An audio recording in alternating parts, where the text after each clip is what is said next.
Today I'm going to show you how I make minestrone soup. First of all, I break up pasta. I do like getting whole wheat, but the shops didn't have any in, so I've just got this plain. I think whole wheat pasta is much better. It's got a nicer bite to it and it's more healthy for you. So we start by breaking up the pasta and putting it into a pan. Just break it up with your fingers. So I've broken up my spaghetti pasta and it comes to just below 200 grams. You can see there. It just comes just below 200 grams, and this is what it looks like. I've just broken it up with my hands and I'm going to put that into my soup box. So there, that's what it looks like, broken up. So there's no set recipe that I've got for this. I sort of make it up with leftover veg or vegetables that I want to use up out of my fridge.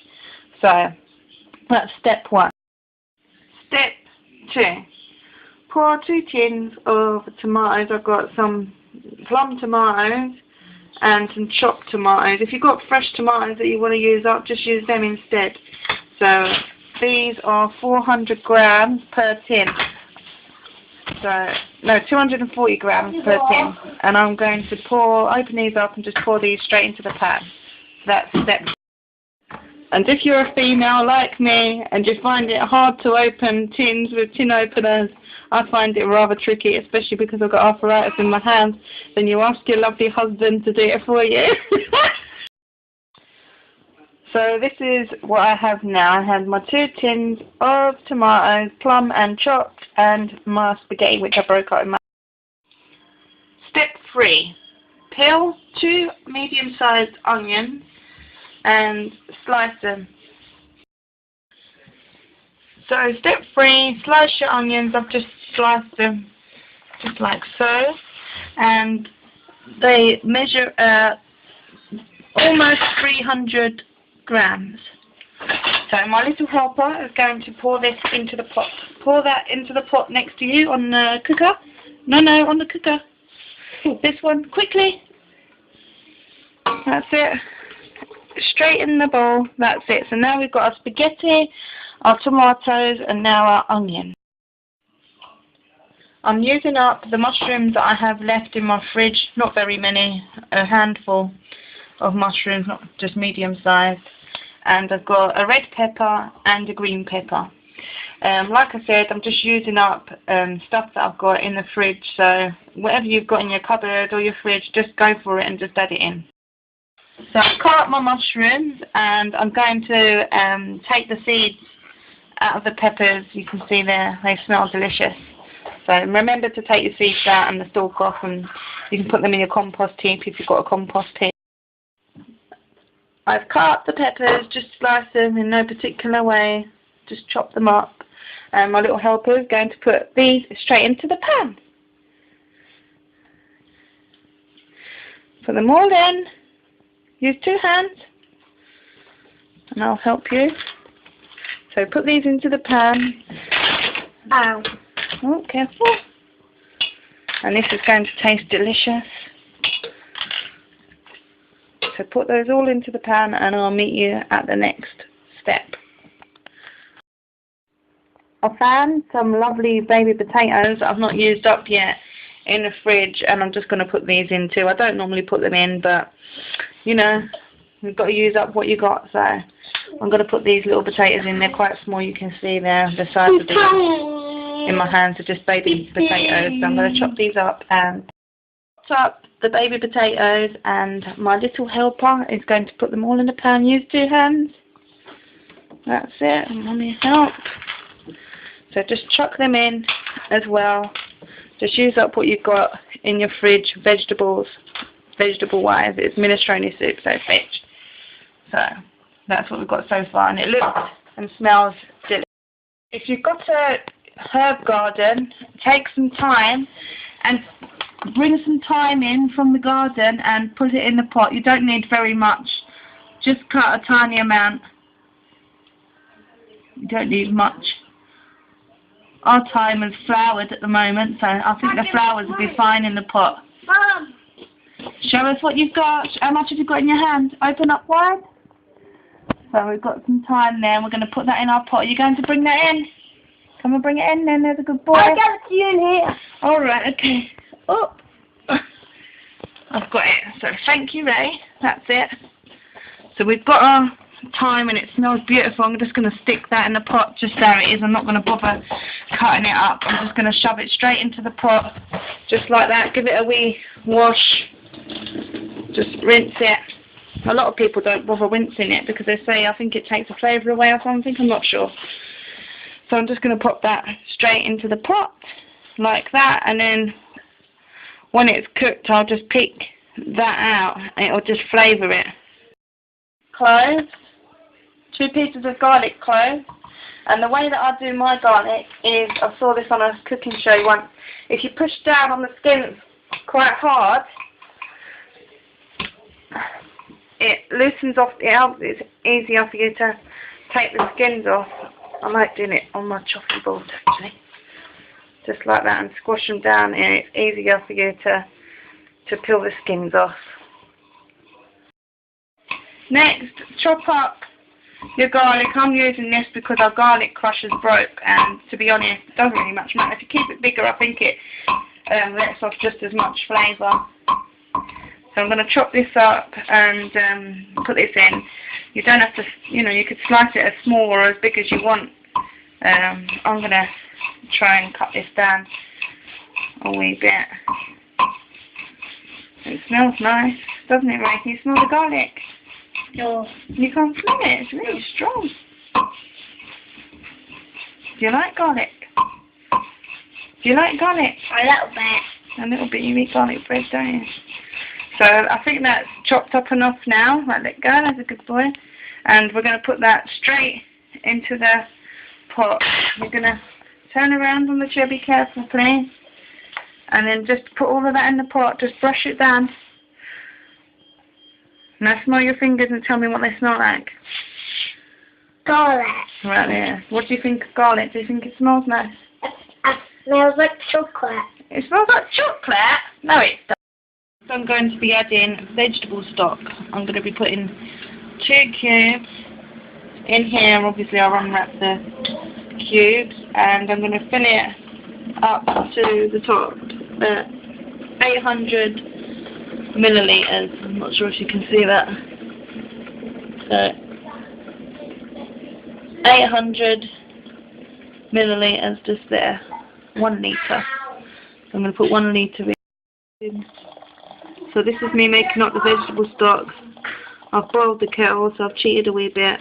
I do that all the time. It takes less time for your soup to heat up then. So I've just put in, as you can see, I'm not sure if you can, not a great camera. I've put in 800 millilitres, which is almost sort of a litre. And it's at 1.5 pints. So it's 1.5 pints of vegetable stock, and I've just put in 2 cubes. I'm going to stir that and then I'm going to add that to my soup. This is what I have now. I've just poured the vegetable stock in just now. Just make sure that when you pour it in, all your vegetables are completely covered. Mine are not, so I'm just going to add a wee bit more, just so that it covers the lot of your vegetables, all of it. You want it completely covered.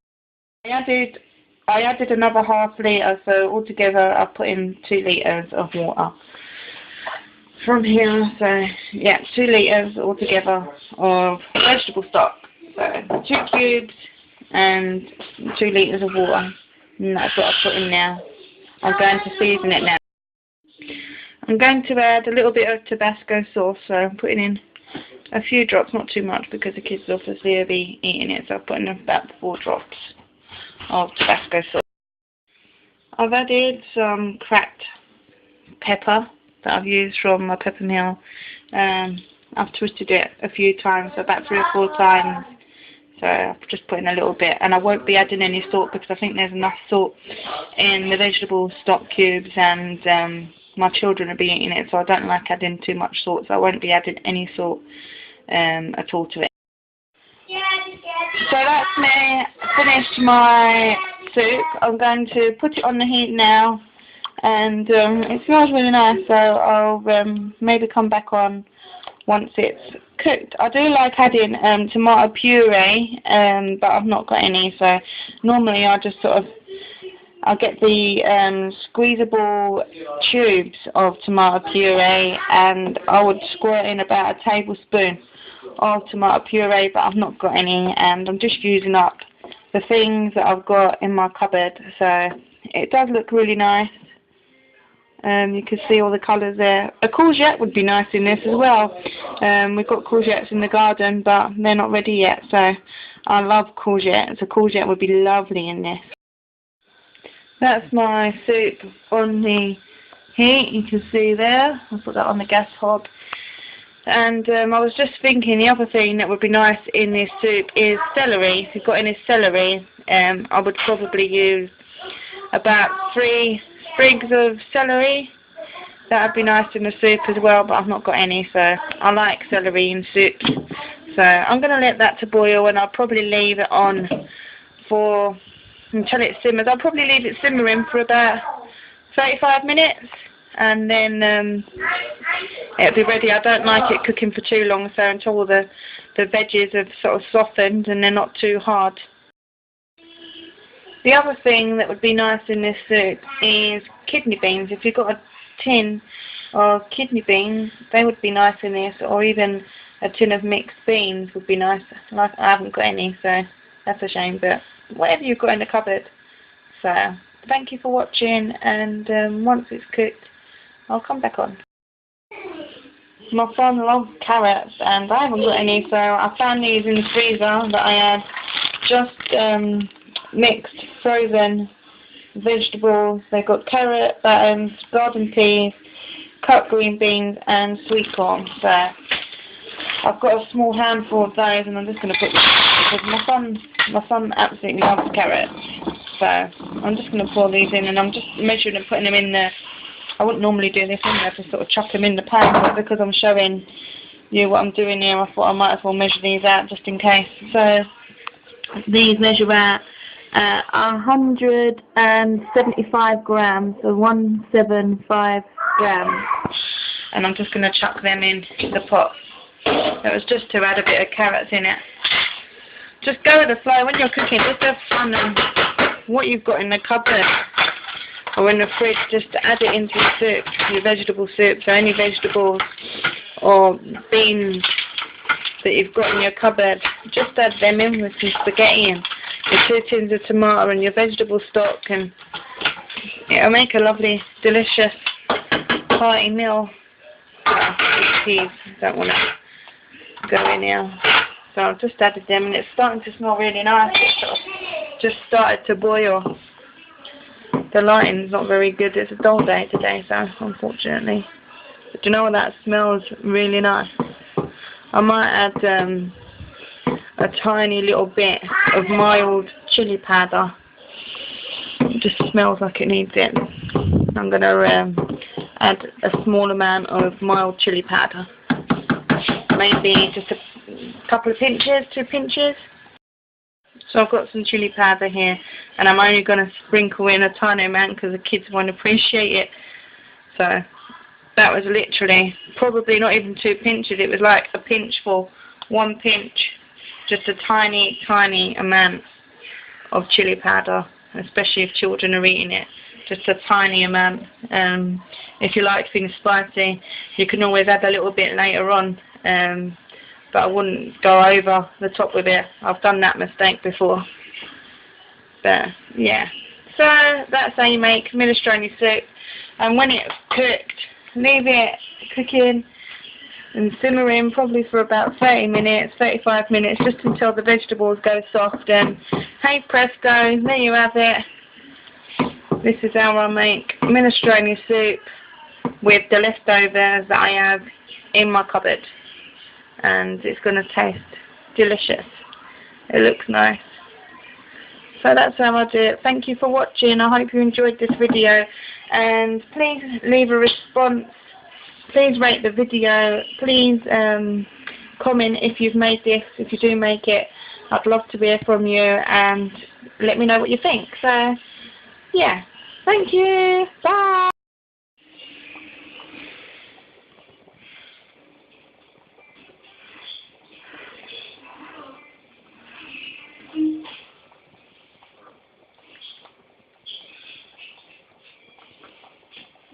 That's it. Been simmering for 35 minutes on the small hob. So that's it finished. So yeah, enjoy your soup. It smells delicious. Bye.